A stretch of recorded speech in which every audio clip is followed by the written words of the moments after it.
U.S. President Donald Trump said he has no plans to deploy American troops to the Middle East as the war with Iran enters its fourth week, stating that he's not sending forces anywhere, even as speculation grows about deeper U.S. involvement.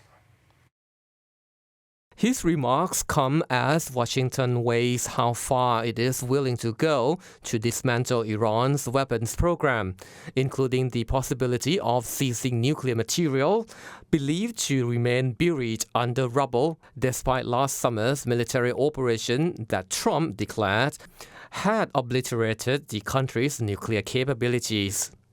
Any such mission would likely require a significant ground presence.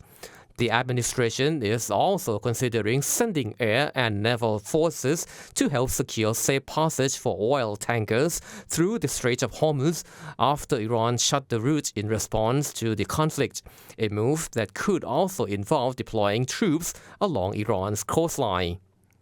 U.S. Defense Secretary Pete Hegseth said there is no set timeline for ending the U.S.-Israeli war against Iran, adding that the campaign remains on track and that Trump will ultimately decide when it concludes. He also addressed reports that the Pentagon has requested more than $200 billion in additional funding from Congress to sustain the conflict, saying the figure could change and emphasizing the need to ensure sufficient resources for both current operations and potential future actions. Israeli Prime Minister Benjamin Netanyahu said he is observing signs of internal strain within Iran's leadership, noting that the country's new supreme leader has not appeared publicly and suggesting there is growing tension among those competing for power.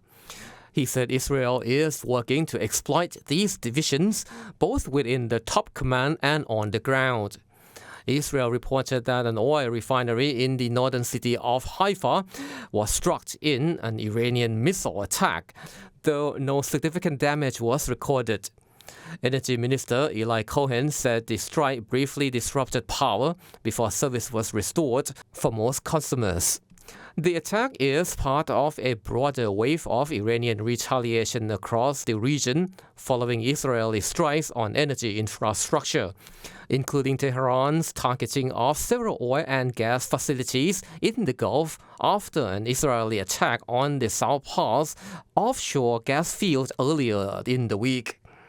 United Nations Chief Antonio Guterres urged the United States and Israel to end the war before it spirals out of control, warning of potentially tragic consequences for civilians and the global economy. He also called on Iran to stop attacking neighboring countries that are not parties to the conflict. The UN's Maritime Agency called for the urgent creation of a safe shipping corridor in the Gulf to evacuate stranded vessels and seafarers after emergency talks in London. The International Maritime Organization said the corridor should serve as a temporary humanitarian measure to allow ships to exit the Persian Gulf through the Strait of Hormuz. Around 20,000 seafarers remain stranded on approximately 3,200 vessels west of the choke point, and at least 8 maritime workers have been killed in incidents since the conflict began on February 28th. Iranian attacks have effectively blockaded one of the world's most critical energy routes, through which roughly a fifth of global crude oil and liquefied natural gas normally passes, contributing to rising oil prices and market instability. Meanwhile, footage released by a video agency showed an explosion occurring just meters behind a reporter during a live broadcast in southern Lebanon. The reporter and a cameraman were injured in what the agency said was an Israeli strike, though both remained conscious and received medical treatment. Russia's foreign ministry condemned the incident as deliberate, while the Israeli military said it had issued warnings ahead of strikes in the area and did not target civilians or journalists.